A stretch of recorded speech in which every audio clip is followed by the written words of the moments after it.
These videos are brought to you by MSCCasino.com and the Macau Sporting Club. MSCCasino.com, check it out. Also, be sure to check out PF Painters and their website, pfpainters.com.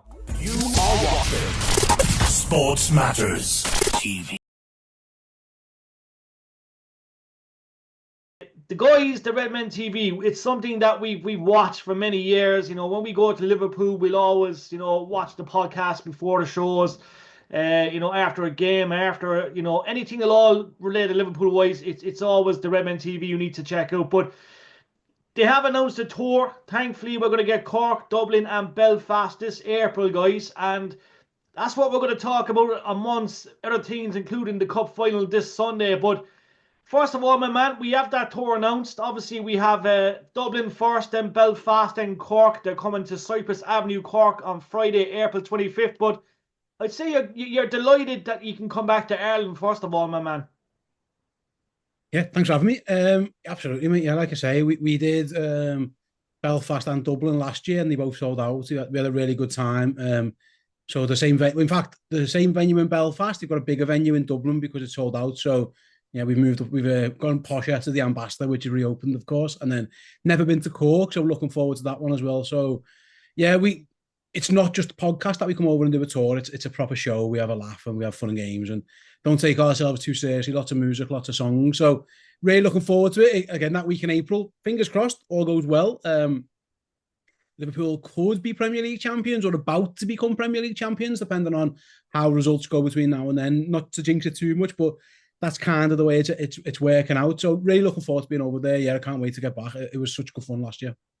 Definitely. Look, it's a great treat for the Irish fans. Obviously, look, there's a massive fan base here in Ireland, especially in Cork. But obviously, it's nice to mingle with the fans. Like, you'd have a lot of guys from here in Ireland that would tune in and watch you every week. So it's obviously great to mingle with the fans and give back that small bit by coming to Cork and Belfast and Dublin. Yeah, listen, it's more for us than it is for people. You know what I mean? We're delighted to get about. Like I say, for me, it's easier to get to Dublin than it is probably to get to London. Given as everyone knows, the flight's over from Ireland. So yeah, it's more the other way. Actually, it's more for us to just go and experience it. Like in terms of Redmen TV, obviously Ireland is one of the most, in terms of our most countries that most people watch from rather or listen to our stuff. I think it's England, then it's USA and Ireland are neck and neck. And given the size of the USA compared to the size of Ireland, the fact that they're very similar, it just goes to show. So yeah, listen, we've always had, and most importantly, the Irish know how to have a good night. Last time in Belfast and in Dublin, everybody had a good time, lots of singing, lots of dancing, a few Guinnesses as well. So yeah, we've looking forward to it. And like I say, Cork, we wanted to do Cork last time. The dates just didn't work in terms of fixtures and things like that. So the fact that we've been able to get over to Cork on a Friday night, I've been informed that Cork likes to have a party on a Friday night, so I'm looking forward to experiencing that myself.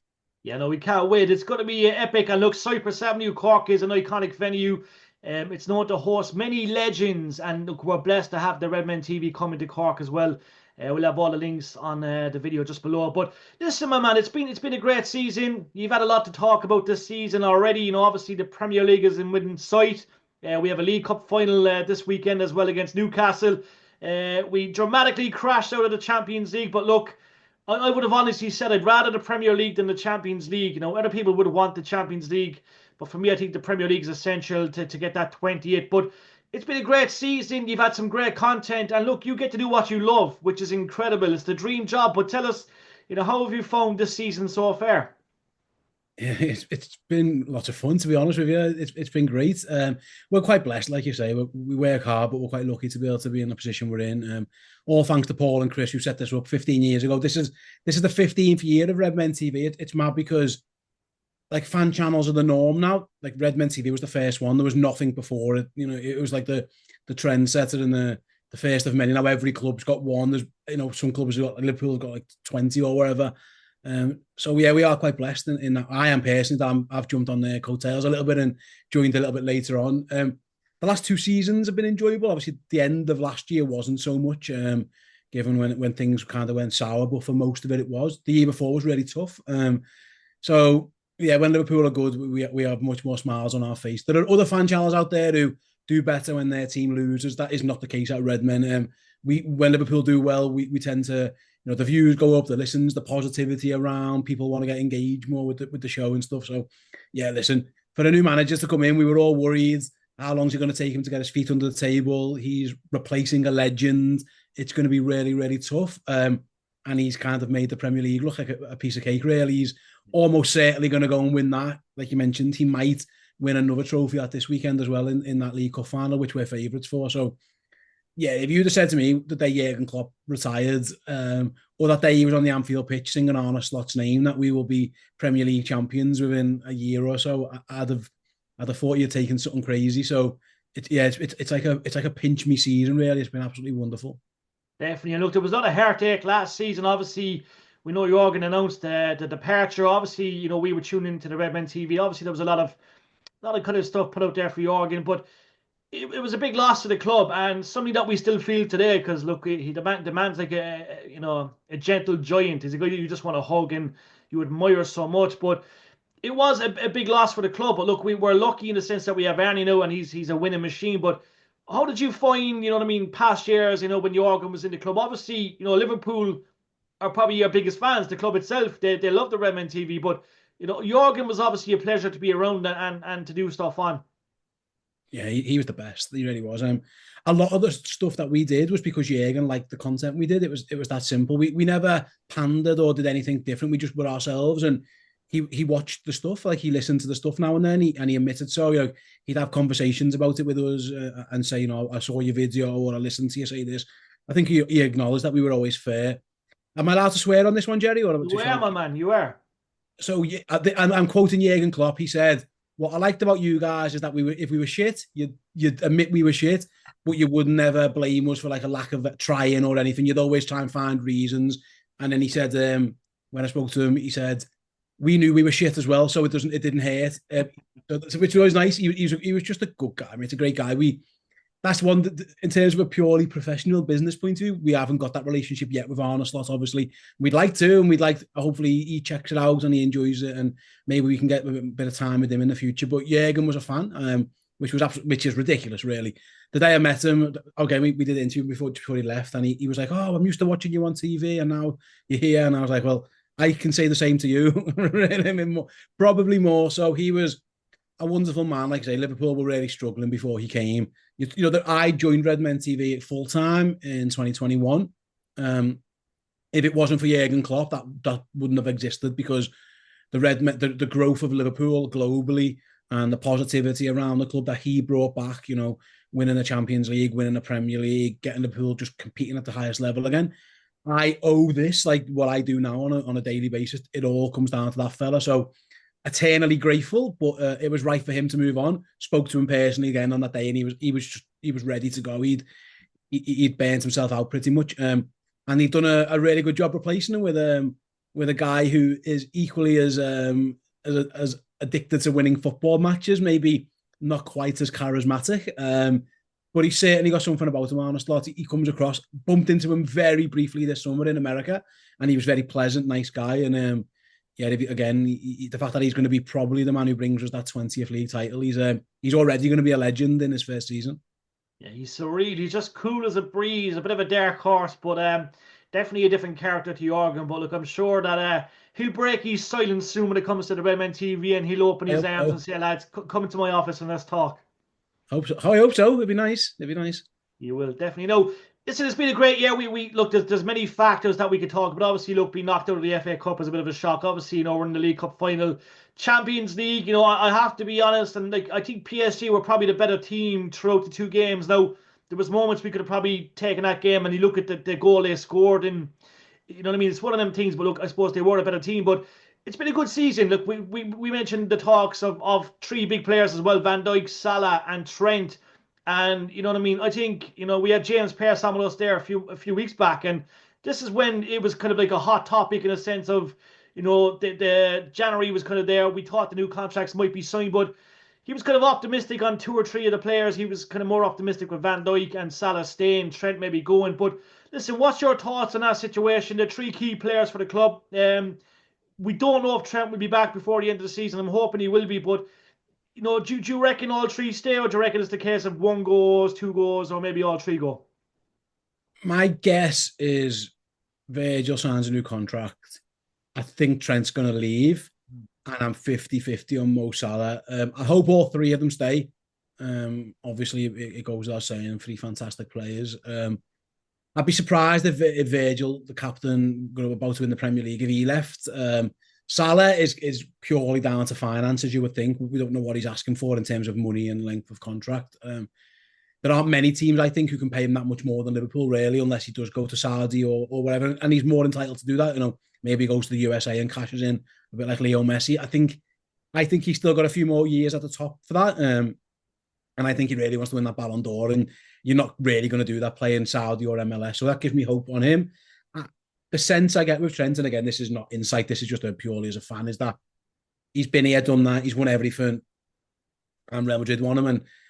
And if my guess is that he's probably going to go to Real Madrid. But I hope that's wrong. It's unfortunate that we've ended up in this situation again. There's a million different factors, but we've ended up with three of our best players out of contract at the same time, and whether that's bad luck, bad planning, a combination of both, which it probably is. They were in contract talks, then Jurgen decides he's going to leave, and then that kind of halts all the contract talks, and then a new manager, a new sporting director. So these players probably want to have a little look at what's he about? Am I going to play? How's this going to work? So it's poor that we've got here. It should never have been allowed to happen. If Liverpool lose Trent Alexander-Arnold for free, that's unbelievable, really. He's £100 million player easily if you look at the value of players around the league. So it's a massive shame. Again, my hope is that all three of them stay. But if I had to guess, I think Van Dijk definitely stays. I think Salah probably stays. And I've got a feeling Trent's going to want to go to Spain. Yeah, no, same as myself. And I'm just curious, look, we talk of backlashes, and we talk Steve McManaman, going to Madrid all them years ago. Obviously, Michael Owen going to Madrid, but obviously went to Newcastle, Man United. That's why he gets maybe a hard time around Anfield these days. But is there going to be a backlash with Trent if he does go to Madrid, or do you reckon the fans might back off? I think it's tough because with those two, at least they had the opportunity. I left to go to Real Madrid to win trophies. Liverpool weren't really competing. I know it's crazy to say, because obviously when Michael left, he won the Champions League, but that was a bolt from the blue. Steve McManaman, Liverpool in the 90s were perennial nearly men. They were never quite there. Obviously Man United at that time were dominating, and then Arsenal. So those ones made a bit more sense. They wanted to go and win trophies, go and win La Liga, go and win the Champions League, like McManaman did. With Trent, it's different because Liverpool are going to be Premier League champions. He's a Champions League winner.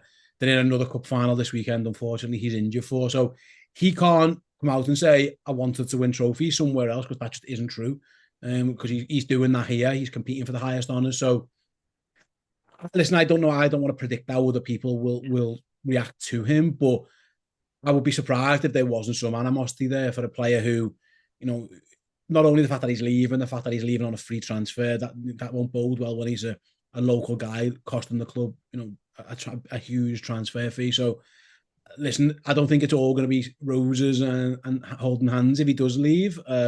He should be respected for that. He's been an integral part of a team and a squad that's won every single trophy and brought us so much joy. But yeah, I think maybe not quite the level that Michael got when he came back, because again, that was the factors behind one. But I wouldn't be surprised if there were some fans who weren't best pleased with it. I'm in agreement there. I'll talk one more player just before we go to the cup final this weekend. Obviously, look, Darwin Núñez is a guy I absolutely adore. I chant his name every day, and I could be in the shower and I just start chanting his name. But listen, he's a guy that we all want to see do well. He's got buckets of potential, and we've seen that numerous times throughout the year. He's the kind of guy that can switch it on and score goals. We've seen that he's won us games. He's probably having like 2 good games and maybe a dodgy game. But listen, the man is a legend. The fans have been patient. We all adore him. It's an interesting one with Darwin Núñez. And we it looks likely, if you were to read, stories and headlines, it looks like he's going to depart in the summer. But we don't know yet. He might stay. But listen, what a guy. He's a workhorse in many ways. But it's an interesting one, and he's the guy that we all wanted to see do very well at the club. Yeah, like every player, you want him to succeed. His issue, you can never ever fault his work rate. That's just never ever in question. He's just so inconsistent. You know, he's like, my dad used to say daisy players, and that some days he does, and then some days he doesn't. And that's Darwin. Unfortunately, he's just, yeah, you just don't know. Some days he looks like a well beater, and then some days it looks like he's got his boots on the wrong feet. And he wasn't Arne Slot's man. It's worth mentioning. You know, it was the previous regime under Jurgen Klopp. Maybe I think at the time Julian Ward. It wasn't, you know, Michael Edwards, Richard Hughes. They don't really. It wasn't their signing either. It's a different thing. So. And ultimately, the manager has had ample opportunities. He hasn't quite nailed down who his first choice number 9 is. I don't think anyone has just took that shirt and ran with it. They've all had good moments, Diaz, Jota, and Nunez in particular, but they've also struggled at times. So it isn't just him. I think Arne Slot, you know, in terms of what he's after from a centre forward, we're still not quite sure. But yeah, like I say, Darwin, unfortunately, for every good moment, there's a bad one. For every Brentford goal, there's an Aston Villa miss, and for every Southampton, you know, turn that game around, there's a poor missing, you know, the PSG penalty, and he does so well in France to set the goal up, and it's just, that's been the story of his career, really. You just don't know what you're going to get.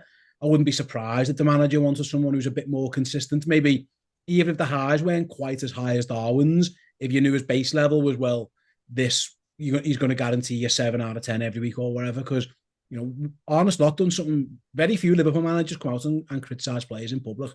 And when he did that to Darwin Nunez and criticised his work rate and his effort, I think it was at Wolves and Aston Villa, that was a huge shock, really. That was something that we're not really used to seeing. And maybe he just thinks that he needs a bit of a kick up the backside. And it kind of worked a little bit. There was somewhat of a response. So I'm not quite sure. Again, the fans will always back Liverpool players, especially if they look like they're trying, and that's exactly what he is. But if I had to guess going forwards, I would agree with what you said. I think we're probably coming towards the end where Liverpool will try and recoup as much of that. I think at the moment it's around £74 million they've paid in terms of fees and add-ons. They'll try and get as much of that back as they can. And, you know, ironically, there's a lad playing for Newcastle this weekend who's probably high on their list of targets, and a few others as well. I think if you asked Arne Slot, he would probably want a bit more consistency from his forward. With Jota, it's a lack of consistency in terms of availability. Diaz isn't a striker really, and Darwin's been too up and down. I think the manager will probably want something he can hang his hat on a little bit more week to week. Yeah, that Newcastle player you speak of, it's something like vision, and I hope that, you know, it's something that might happen. There's talks he could be interested. Obviously, admires the club, so hopefully that does happen, and that, you know, develops in the summertime. But it's cup final weekend. Obviously, look, we know Liverpool are playing Newcastle, my man. It's going to be jam-packed. Fans going over without tickets. It's that kind of a game where they'll fill the pubs and the streets. But look, Newcastle tough. Like, you know what I mean? They're tough, first of all. We've beaten them pretty much. I think we beat them all season. But listen, good game. What's your predictions on that final, and how do you see the game go?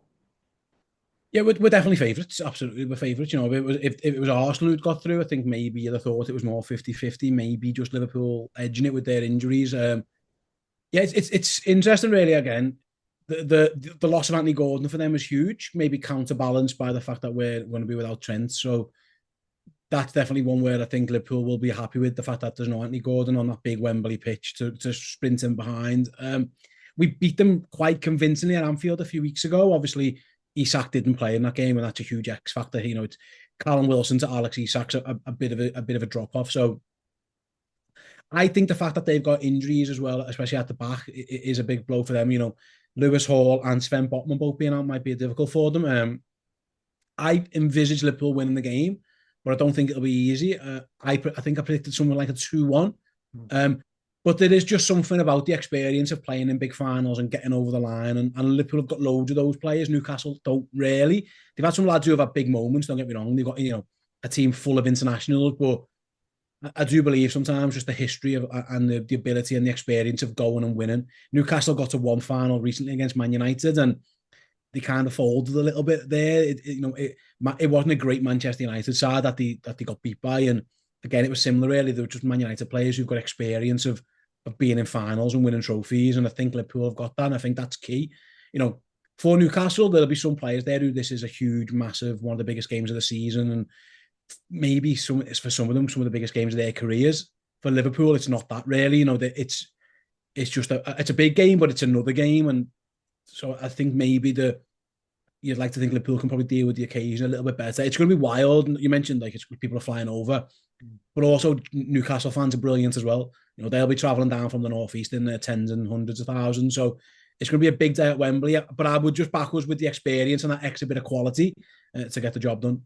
Definitely brilliant, and I can't wait. Yet again, look, it's an honour as always. Having icons and legends like the Redmen TVs. Yet again, it's a platform we watch. Guys, don't forget the Ambassador of Dublin, Limelight Belfast, Cyprus Avenue, Cork. We'll have all the dates: Wednesday, Thursday, Friday. The lads are on tour. You're more than welcome. Fans can more than welcome buy you a pint. What do you drink, by the way? Would you drink Beamish, Guinness, Murphy's?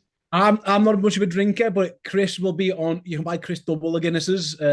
And Paul as well. Yeah. But trust me, last time Chris did a very good attempt at trying to drink Dublin dry. So yeah, and then Supermax afterwards when we met loads of we went to Supermax next door, and that was a fun adventure at 2 a.m. I've seen some sights in Dublin. I definitely saw some that night as well. So I'm really looking forward to it, mate. And if people want to get the tickets, please do. We're going to have such a good night. Definitely. Cork is iconic. You will enjoy Cork. We have Sir Kenny Dagley sharing Cork next week. We're involved with that as media partners. But look, it's an honour, and we're looking forward to seeing you guys at Cork. Obviously, Belfast and Dublin. We'll have all the links up, all the ticket links as well. But listen, my man, enjoy the weekend. Hopefully, you don't have a sore throat Monday morning. Fingers crossed. Thanks, man.